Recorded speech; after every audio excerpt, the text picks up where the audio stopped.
আমি আবারও খুব শক্তভাবে বলছি, আগামী 12 তারিখে বাংলাদেশে কোনো নির্বাচন হবে না। 12 তারিখ কেন, ইউনূসের অধীনে বাংলাদেশে কোনো প্রকার নির্বাচন হবে না, কোনো তারিখে নির্বাচন হবে না। কিন্তু এখানে তো বিশাল একটা মিস্ট্রি আমি দেখতে পাচ্ছি, একটা রহস্যের গন্ধ আমি শুকতে পাচ্ছি। আপনাদের কি মনে হচ্ছে না আপনাদের একটু জানা উচিত? এই দেখেন রহস্য। মার্চে জাপান সফরে যাবেন অধ্যাপক ইউনূস। ফেব্রুয়ারির 12 তারিখে নির্বাচন। সরকার গঠন হইতে হইতে ধরেন আরো কিছুদিন চলে গেল, ধরেন মার্চে চলে গেল। তাহলে মার্চে সুদখোর ইউনূস জাপান সফরে কিভাবে যাবে? এখনো নির্বাচন স্থগিত করাতে নানান চেষ্টা তৎপরতা। একটা বিরাট অংশ ভোট চায় না, তারা চায় যে নির্বাচন স্থগিত হয়ে যাক, বিএনপি রিলেটেড। কিন্তু জামাত নির্বাচনের ব্যাপারে যে কতটা সিরিয়াস আপনাদেরকে এখানে দেখাবো। জামাত কতটা সিরিয়াস নির্বাচন চায়। বিএনপির সমর্থকেরা এতই ডরে আছে যে তারা একটা নতুন ন্যারেটিভ বানাইছে, কানে আসছে মাঝে মাঝে বিভিন্ন জায়গা থেকে, সেটা আবার সরাইতেছেও। এটা হইতেছে যে ইসলামপন্থী দল ক্ষমতায় আসলে পশ্চিমারা সেই সরকারকে মানবে না, তারা বাংলাদেশকে শান্তিতে থাকতে দেবে না, বাংলাদেশকে আফগানিস্তান বানিয়ে দিবে, যুদ্ধ লাগাবে, ধ্বংস করে দেবে। এই তত্ত্ব নতুন না। বিএনপির বাটপার শাখার প্রেসিডেন্ট আছে না, বাটপার তারেক, এই তত্ত্ব দিয়েছিল ডাকসু নির্বাচনের আগে, শুনে আগে ক্যারিশমা করে মেকানিজম করে শিবির জিতলো। আমি বলতেছি যে শিবির জিতলে ঢাকা বিশ্ববিদ্যালয়ের কোনো ছাত্র সংগঠন এটাকে মানবে না, কেউ মানবে না।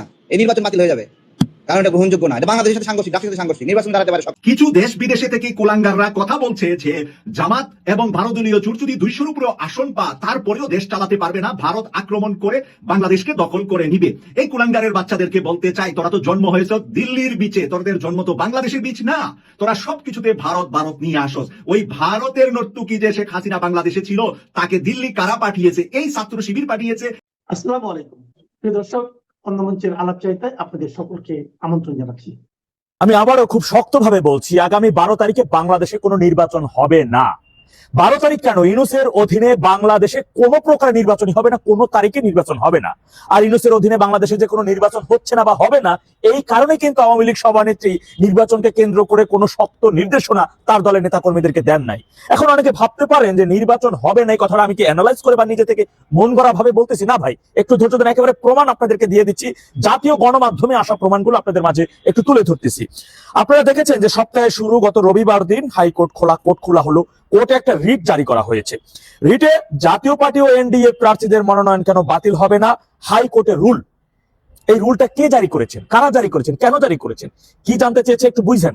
জাতীয় পার্টি ও এনডিএ প্রার্থীদের মনোনয়ন কেন বাতিল হবে না জানতে চেয়ে হাইকোর্টের রুল। হাইকোর্টের প্রশ্নটি এখন জানতে চাইছে নির্বাচন কমিশনের কাছে। প্রশ্নের উত্তর দিতে হবে আগামী 15 দিনের মধ্যে, অর্থাৎ আজকে 28 তারিখ নির্বাচন, অর্থাৎ আজকে 13 তারিখ, নির্বাচনের বাকি আছে আর মাত্র 28 দিন, 12 তারিখে নির্বাচন। তো 15 দিনের মধ্যে কেন এখন আর এই রুল কেন এখন আসলো, কারা কেন করলো এই রুলটা? এখন বলতে পারেন জাতীয় পার্টির সাথে নির্বাচনের সম্পর্ক কি? জাতীয় পার্টি না আসলে কি? জাতীয় পার্টি তারা নিষেধাজ্ঞা অনেক আগে থেকে চেয়ে আসছিল। হ্যাঁ ভাই, এখন জাতীয় পার্টি একটা অনেক বড় ফ্যাক্টর এই মুহূর্তে। মূলত আপনার রাজনৈতিক দল হাতে গোনা 3টে আছে, আপনি জাতীয় পার্টিকে ছেলেবেলা মনে করলে হবে না। তো বিএনপি, জাতীয় পার্টি আর জামাত, এছাড়া বাকি যেগুলোকে দেখেন, এদের কি ওই রকমের খানা আছে আপনার মনে হয়? তো এখন কথা হচ্ছে জামাত জোট, জামাতের সাথে যারা জোটবদ্ধ ভাবে আছে, জামাত সহ জানেন তারা কিন্তু 5 আগস্টের পরবর্তী থেকে শুরু করে যে নির্বাচন সম্ভব না, প্রথমে স্থানীয় সরকার নির্বাচন হইতে হবে বা পিআর পদ্ধতিতে নির্বাচন, মানে যে কোনো ভাবেই হোক না কেন, নানান কথা বলে তারা নির্বাচন হচ্ছে না বা হবে না, নির্বাচন ছাড়া এই ক্ষমতা স্বাদ দিতে চাচ্ছিল অনেক আগে থেকে, তারা সেটি বলে আসতেছিল। বিএনপি কিন্তু এক জায়গায় শক্ত যে নির্বাচন হইতে হবে, সেই জায়গায় কিন্তু তারা হার্ড লাইনে আছে, যত দ্রুত সম্ভব নির্বাচন, সেই বিষয়টি। এখন যদি নির্বাচন হয়, জামাত যদি না আসে নির্বাচন হয়, জাতীয় পার্টি আছে না, বিএনপি কার সাথে খেলবে? জাতীয় পার্টির সাথে খেলবে। জাতীয় পার্টি বিরোধী দল, বিএনপি ক্ষমতায় 14, 18 এবং 24 নির্বাচনের মতো, যেটা জাতীয় পার্টি যখন আসছে। সুতরাং এখন জাতীয় পার্টি অনেক বড় একটা ফ্যাক্ট। তাহলে এখন জাতীয় পার্টিকে নিষিদ্ধ বা তার প্রার্থীদের বাতিল করার জন্য এই রিটটা কেন করা হয়েছে? আসুন একটু আপনাদের বলি যে কেন, কারা কিসের জন্য রিটটা করেছে। গত 9 জানুয়ারি, বুঝলেন, রিট কিন্তু করছে 11 জানুয়ারি। 9 জানুয়ারি লেভেল প্লেইং ফিল্ড নেই, সুষ্ঠু নির্বাচন সম্ভব নয় বলছে জামাত। নির্বাচনে নিরপেক্ষতা নিয়ে শঙ্কা রয়েছে নাহিদ ইসলাম, এনসিপি, তিনি কথাটা বলছেন 10 তারিখ। 9 তারিখ বলছে কি জামাত, 10 তারিখ বলছেন নাহিদ। ঠিক আবার সেই 10 তারিখ চরমোনাই বলছে লেভেল প্লেইং ফিল্ড ও আইন শৃঙ্খলা পরিস্থিতি সন্তোষজনক নয়, এই অবস্থায় নির্বাচনও সেই রকমের সম্ভব নয় বলে জামাত জানাইছে। এখন জাতীয় পার্টি যদি না থাকে, তাহলে বিএনপি খেলবে কার সাথে? জামাত জোটের সাথে। আর জামাত জোট যদি বলে লেভেল প্লেইং ফিল্ড নাই, নির্বাচন এখন সম্ভব না, ইউনূস কেন, ইউনূসের বাপেরও ক্ষমতা নাই নির্বাচন দেওয়ার, কেমনে নির্বাচন দেবা? তোমার তলব পক্ষ হলো দুইটা। সুতরাং কেন এখন জামাতের আমির বলতেছে, দেখবেন দেশের স্থিতিশীলতার জন্য প্রয়োজন হলে আগামী 5 বছর সমন্বিতভাবে দেশ চালাবো, এটা জামাতের আমির বলতেছে। তার মানে কি তারা জানে নির্বাচন হলে তাদের কি পরিমাণ ভরাডুবি হবে। তাই নির্বাচনের দরকার নেই, আসুন বিএনপিকে আহ্বান জানাইতেছে, আসুন একসাথে আমরা একটা সরকার গঠন করে, জাতীয় সরকার, আমরা 5 বছর সমন্বিতভাবে দেশটাকে চালাই। কথা বুঝতে পারছেন রিজন কোন দিকে যাচ্ছে? সুতরাং আমি আবারও আপনাদেরকে, এর আগে আমি প্রায় 7-8 মাস আগে আমি খুব শক্তভাবে বলেছিলাম যে বাংলাদেশে ডেভিল ইউনূসের অধীনে কখনো নির্বাচন হবে না। গত 25 সালের আগস্টের 22 তারিখ সরমনাই পীর কিন্তু একটা কথা বলছিল, প্রচলিত পদ্ধতি নির্বাচন হতে দেওয়া হবে না। সরমনাই পীর জামাতও বলছিল যে পিয়ার ছাড়া বাংলাদেশে কোনো নির্বাচন হইতে দেওয়া হবে না। সেটাই হতে যাচ্ছে ভাই, হবে না। আর সেটার উজ্জ্বল হচ্ছে এখন জাতীয় পার্টির প্রার্থীদের মনোনয়ন কেন বাতিল হবে না জানতে চাই হাইকোর্টের রিট, এই সময় কেন রিট।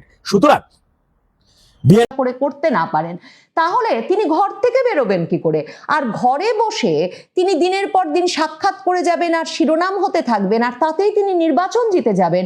নির্বাচনটা তো কখনো এত সহজ ছিল না, যে কারণে প্রাণের ঝুঁকি নিয়েই তো রাজনৈতিক নেতারা আমাদের মতো দেশগুলোতে নির্বাচনী প্রচারণা চালান। এমনকি প্রেসিডেন্ট ট্রাম্পের নির্বাচনী জনসভাতেও তো আমরা হামলা হতে দেখলাম। বেগম খালেদা জিয়া, শেখ হাসিনা যত জনসভায় সারা বাংলাদেশ এক একবার নির্বাচনের আগে যখন চষে বেরিয়েছেন, এমনকি প্রতিকূল সরকারি পরিস্থিতিতেও, তখন তাদের নিরাপত্তার সেসব বাধা মধ্যে সবচেয়ে বড় উদ্বেগের কারণ যে ছিল তার নিরাপত্তা, সেটা নিয়ে সব সময় আলোচনা ছিল। বিশেষ করে তিনি যেহেতু জিয়া পরিবারের একমাত্র উত্তরসূরি, কাজেই তারেক রহমানের জীবনের সাথে সরাসরি বিএনপির রাজনৈতিক এবং দলীয় ভবিষ্যৎ সম্পৃক্ত, সে বিষয়টা মাথায় রেখে তারেক রহমানের নিরাপত্তার বিষয়টা যে তার দল সর্বোচ্চ গুরুত্ব দিচ্ছে, অনেক সময়ই সেই প্রসঙ্গ আলোচনা করেছেন বিএনপির শীর্ষ নেতৃবৃন্দ, যখন বারবার প্রশ্ন উঠছিল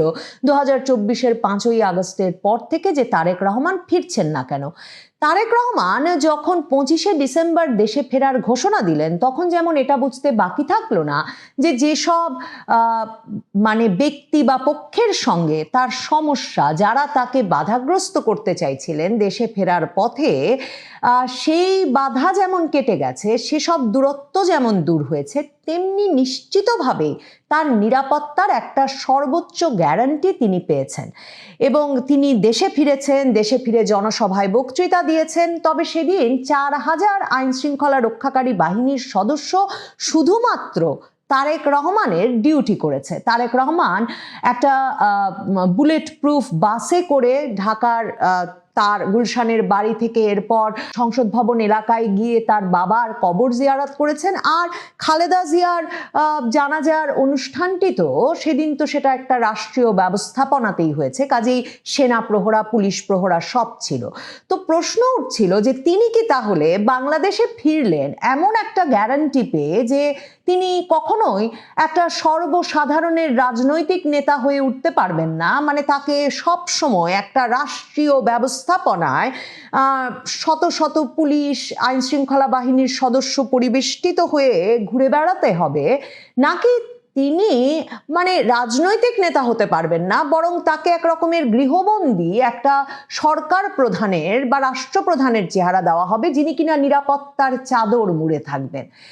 তারেক রহমান সেই আগল যে ভাঙতে চাইছিলেন, সেটা তিনি একটা ইঙ্গিত দেন শুক্রবারে, যখন তিনি তার গুলশানের বাড়ি থেকেই হেঁটে, তার 2-3 জন সহকর্মী নিয়ে হেঁটে তিনি গুলশান কার্যালয় পর্যন্ত যান। তারেক রহমানেরকে ঘিরে তিনি ফেরবার পর থেকে যা হচ্ছে, সবকিছুই শিরোনাম। কে কে তার সঙ্গে সাক্ষাৎ করছেন, সারাদিন গুলশান কার্যালয়ে লাইন লেগে থাকছে রাজনৈতিক নেতা, ব্যবসায়িক নেতৃবৃন্দ থেকে গোয়েন্দা বিভাগের প্রধান থেকে শুরু করে সকল রাষ্ট্রদূতেরা এখন আসছেন, তো সকলে লাইন ধরে আছেন এবং প্রতিটি পদক্ষেপ খবর হচ্ছে। কিন্তু এই খবরের মধ্যে তিনি তার দলীয় নেতাকর্মীদের সভা সমাবেশে যেতে পারছেন, তিনি স্বাধীনভাবে নয়াপল্টন কার্যালয়ে যেতে পারছেন, এক দফা গেছেন, ব্যাপক ভিড় হয়েছে, ব্যাপক আইন শৃঙ্খলা রক্ষাকারী বাহিনী নিয়ে যেতে হয়েছে। একটা স্বাভাবিক রাজনৈতিক নেতার জীবন যদি তিনি না পান, তাহলে কি তিনি রাজনীতিতে সাফল্য পাবেন? তারেক রহমানকে প্রধানমন্ত্রী হিসেবে নিয়ে এসে কোন পক্ষটি তাকে বুঝিয়েছে যে তিনি আসলে এমন একটা নিরাপত্তার চাদরে মোড়া অবস্থায় যেন তিনি পরবর্তী সরকার প্রধান, এমন একটা মানে ভাব তৈরি করে শেষ পর্যন্ত তাকে সম্পূর্ণত তার দল, দলীয় নেতাকর্মী এবং জনসাধারণ, সবচেয়ে গুরুত্বপূর্ণ বিষয় যেটি রাজনৈতিক নেতৃবৃন্দের জন্য, জনসাধারণ থেকে সম্পূর্ণ বিচ্ছিন্ন করে রাখা হবে। তারেক রহমান ভয়ে কাবু হয়ে আছেন। তার নিরাপত্তার ভয়, তার জীবন রক্ষার দায়িত্ব কেউ নিতে চাইছেন না। সকলেই বলছেন তার নিরাপত্তার দায়িত্ব শুধুমাত্র তিনি একটা সংরক্ষিত এলাকায় থাকলেই নেওয়া সম্ভব। পুরোপুরি রাষ্ট্রীয় ব্যবস্থাপনায় তার জন্য জনসমাবেশ, জনসভার ব্যবস্থা করতে হবে, তাহলে নির্বাচনে লেভেল প্লেইং ফিল্ড ক্ষতিগ্রস্ত হবে। জামায়াতে ইসলামীর আমির, জাতীয় নাগরিক পার্টির নেতৃবৃন্দ তো বটেই, তারা ঘরে ঘরে যাচ্ছেন, বাজারে বাজারে হাঁটছেন, মসজিদে যাচ্ছেন, যেখানে খুশি পথসভা করছেন, উঠান বৈঠক করছেন। এই যখন অবস্থা, তখন তারেক রহমান উত্তরাঞ্চল সফরে যেতে চেয়েছিলেন এবং নির্বাচনী আচরণবিধির কথা মাথায় রেখে, যেহেতু নির্বাচনী প্রচার আনুষ্ঠানিকভাবে শুরু করবার জন্য আরো কিছুদিন বাকি, তিনি একেবারে একটা ব্যক্তিগত সফর পরিকল্পনা করেছিলেন। 19 বছর পর তার উত্তরাঞ্চলে যাবার কথা ছিল, বগুড়া যাচ্ছিলেন, রংপুর, সিলেট, দিনাজপুরে যাচ্ছিলেন, নানির কবর জিয়ারত করবার কথা ছিল, রংপুরে শহীদ আবু সাইদের কবর জিয়ারত করবার কথা ছিল, এবং পরিকল্পনা ছিল যে এরপর এই সফরটা ভালো মতো হয়ে গেলে এমনকি 20 জানুয়ারি তিনি সিলেটেও যাবেন, কারণ বাংলাদেশে প্রথাগতভাবে আসলে নির্বাচনী প্রচারণা শুরু হয় সিলেটের শাহজালাল মাজার থেকে। এখন তারেক রহমানকে নির্বাচন কমিশন এসে বলছে যে এই সফর যাতে স্থগিত রাখা হয়, এবং তারেক রহমান এই সফর স্থগিত করে দিয়েছেন। তারেক রহমান কি কারণে এই সফর স্থগিত করলেন? মানে তিনি নিরাপত্তার ভয়ে স্থগিত করলেন। তিনি যখন বাংলাদেশে ফিরেছেন তার আগে কিন্তু বিএনপি এসএসএফ সুবিধা সরকারের কাছে চেয়েছিল তারেক রহমানের জন্য, এবং বলেছিল যে তারেক রহমানের নিরাপত্তার ভয়টা যেহেতু এত বেশি, কাজেই তাকে যাতে ভিভিআইপি মর্যাদায়, মানে সরকার প্রধান, রাষ্ট্রপ্রধানরা যে মর্যাদা পান সেই মর্যাদায় সরকার এসএসএফ সুবিধা দেয়। কারণ তারেক রহমানের নিরাপত্তার জন্য দল যে ব্যবস্থা করেছে, চেয়ারম্যান সিকিউরিটি ফোর্স দিয়ে সাবেক সেনা কর্মকর্তাদের নেতৃত্বে, বিএনপি বলছিল এর ফলে তাকে একটা এনক্লোজ জায়গায়, মানে বাড়িতে বা গুলশান কার্যালয়ে নিরাপত্তা দেওয়া তাদের পক্ষে সম্ভব বটে, কিন্তু প্রকাশ্য স্থানে নিরাপত্তা দিতে হলে সরকারকে তাকে এসএসএফ সুবিধা দিতে হবে। এখন সরকার তাকে এসএসএফ সুবিধা দিতে রাজি হন নাই, কারণ সেটা দিলে আসলেই তারেক রহমান ফেরার আগে থেকেই জামায়াতে ইসলামী সহ বিরোধী পক্ষগুলো যেটা বলছিল যে একজনকে একটা বিরাট মানে নিরাপত্তা সুবিধা দিয়ে রীতিমতো সরকার প্রধান, রাষ্ট্রপ্রধানের মর্যাদায় চলাফেরার ব্যবস্থা করে দিলে অন্যদের প্রতি এক রকমের মানে জনসাধারণের মনে অন্যদের জন্য একটা লেভেল প্লেইং ফিল্ড সৃষ্টির সমস্যা হয়। তো সেদিক থেকে সরকার এসএসএফ সুবিধা দিতে পারে নাই। এখন তার মানে তারেক রহমান ভরসা করতে পারছেন না যে তার জন্য তার রাজনৈতিক দল বিএনপি যে চেয়ারম্যান সিকিউরিটি ফোর্সের ব্যবস্থা করেছে, তার আয়োজনে বুলেট প্রুফ গাড়ি নিয়ে তিনি আসলে সিলেট, রংপুর, বগুড়া, দিনাজপুর কোথাও যেতে পারবেন। মানে তার নিরাপত্তাটা সবসময় রাষ্ট্রীয়ভাবে নিশ্চিত হতে হবে, এবং তারেক রহমান মনে করছেন যে এইভাবে তিনি তার ভীষণভাবে বহু ভাগে বিভক্ত হয়ে পড়া দল, সেই দলকে সংগঠিত করতে পারবেন, এই দলের ভোটারদেরকে নির্বাচনে ভোট দিতে ভোট কেন্দ্রে নিয়ে যেতে পারবেন। মানে তারেক রহমান বসে থাকবেন গুলশান কার্যালয়ে এবং দলে দলে তার প্রতিপক্ষ রাজনৈতিক দল থেকে শুরু করে সকলে এসে তাকে সালাম জানিয়ে যাবেন যেন তিনি আগামী নির্বাচনে নির্বাচিত হতে যাচ্ছেন, অথচ নির্বাচনী কর্মকাণ্ডটাই তিনি করতে পারবেন না। তিনি তার প্রাণ ভয়ে ভীত হয়ে, ভয়ে কাবু হয়ে গুলশান কার্যালয়ে বসে থাকবেন, অপেক্ষা করবেন পরবর্তী প্রধানমন্ত্রী হিসেবে নির্বাচিত হওয়ার। আর যদি নির্বাচিত হতে না পারেন তখন তিনি কি করবেন? তখন তো সরকার এই যে যতটুকু সুবিধা তাকে এখন দিয়ে রেখেছে বা নির্বাচন কমিশন আগেই সাবধান করছে, মানে সরকারের কোনো পক্ষ তাকে তো তখন আগেও সাবধান করবে না। তখন তিনি বাংলাদেশে তার অবস্থানটা কি করে চালিয়ে যাবেন? নাকি তাকে আবারও বিদেশ চলে যেতে হবে? মানে তিনি যদি তার নিরাপত্তার ঝুঁকি নিতে না পারেন, তিনি যদি তার নিরাপত্তার ব্যবস্থা দলীয় নেতাকর্মীর ওপর ভরসা করে করতে না পারেন, তাহলে তিনি ঘর থেকে বেরোবেন কি করে? আর ঘরে বসে তিনি দিনের পর দিন সাক্ষাৎ করে যাবেন আর শিরোনাম হতে থাকবেন, আর তাতেই তিনি নির্বাচন জিতে যাবেন। নির্বাচনটা তো কখনো এত সহজ ছিল না, যে কারণে প্রাণের ঝুঁকি নিয়েই তো রাজনৈতিক নেতারা আমাদের মতো দেশগুলোতে নির্বাচনী প্রচারণা চালান। এমনকি প্রেসিডেন্ট ট্রাম্পের নির্বাচনী জনসভাতেও তো আমরা হামলা হতে দেখলাম। বেগম খালেদা জিয়া, শেখ হাসিনা যত জনসভায় সারা বাংলাদেশ এক একবার নির্বাচনের আগে যখন চষে বেরিয়েছেন, এমনকি প্রতিকূল সরকারি পরিস্থিতিতেও তখন তাদের নিরাপত্তার ব্যবস্থা করেছে কে? এমনকি তারেক রহমানরা যখন ক্ষমতায়, বেগম খালেদা জিয়ার সরকার ক্ষমতায়, শেখ হাসিনা বিরোধী দলীয় নেত্রী, 21শে আগস্টের গ্রেনেড হামলা ঘটলো এবং আওয়ামী লীগ মনে করে এবং তারেক রহমানের বিচার হয়ে গেল যে সরকারই নাকি ওই যুদ্ধে ব্যবহারের যোগ্য গ্রেনেড নিয়ে এসেছিল বিরোধী দলীয় নেত্রীর সভায় হামলা চালাতে। তো তাহলে রাজনীতিটা তো এমন পঙ্কিল এবং কঠিন পরিবেশের মধ্যেই সবসময় করতে হয়। তারেক রহমানের নিরাপত্তার বিষয়টা কি সত্যি এতটাই গুরুতর, এতটাই আলাদা? পাকিস্তানের বেনজির ভুট্টো, তিনি 8 বছরের বেশি নির্বাসন থেকে যখন সাধারণ ক্ষমা পেয়ে জেনারেল পারভেজ মোশাররফের আমলে দেশে ফিরলেন নির্বাচনে অংশগ্রহণ করবার জন্যে, তখন তিনি দেশে যেদিন ফিরলেন সেদিনই তার জনসভায়, মানে তার জন্য যে জনসমাগম হলো, সেখানে হামলার ঘটনা ঘটলো এবং প্রায় 150 জন মানুষ নিহত হলেন। কিন্তু বেনজির ভুট্টো কিন্তু বাড়ি বসে থাকলেন না। এরপর তিনি যে জনসমাবেশগুলো, জনসভাগুলো, জনসংযোগগুলো পরিচালনা করছিলেন, কারণ দলের নেতাকর্মীদের তো সবচেয়ে বেশি চাঙা হওয়া দরকার যে নেতা ফিরেছেন, একটা দলের খারাপ সময়ের অবসান হয়েছে। তখন দেখা গেল যে বেনজির ভুট্টো 2 মাসের মধ্যে, মানে নির্বাসন থেকে ফেরার 2 মাসের মধ্যেই একটা জনসভায় কিন্তু এক কিশোর তাকে গুলি করলো এবং আত্মঘাতী বোমার বিস্ফোরণ ঘটালো। সে সময়ও সে ঘটনায় বেনজির ভুট্টো ছাড়াও অনেক নেতাকর্মী নিহত হলেন বটে। মানে এগুলো ভালো উদাহরণ নয়, কিন্তু যেটা বলছিলাম, এমনকি প্রেসিডেন্ট ট্রাম্পের নির্বাচনী জনসভায়ও তো গুলি করবার ঘটনা ঘটলো।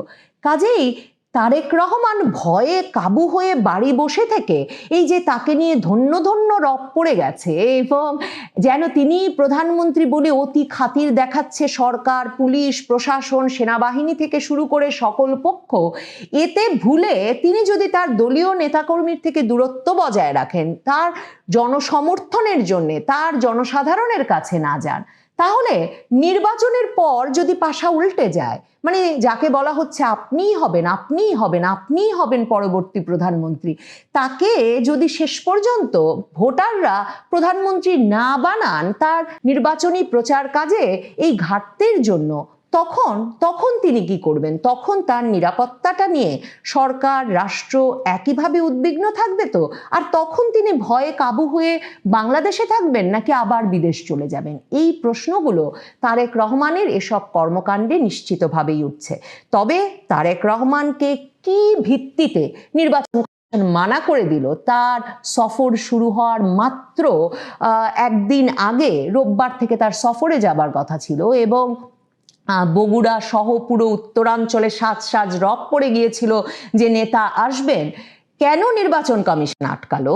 মানে নির্বাচনী আচরণবিধি লঙ্ঘন হতে পারে ভেবে আটকালো? মানে তিনি তার নানির কবর জিয়ারত করতে গেলে, শহীদ আবু সাইদের কবর জিয়ারত করতে গেলে নির্বাচনী আচরণবিধি লঙ্ঘিত হচ্ছে? সেটা জানায়নি বিএনপির স্থায়ী কমিটি। বিএনপির স্থায়ী কমিটি এটাও জানায়নি যে নির্বাচন কমিশন তাকে যেতে মানা করলো তার নিরাপত্তার ঘাটতির জন্য।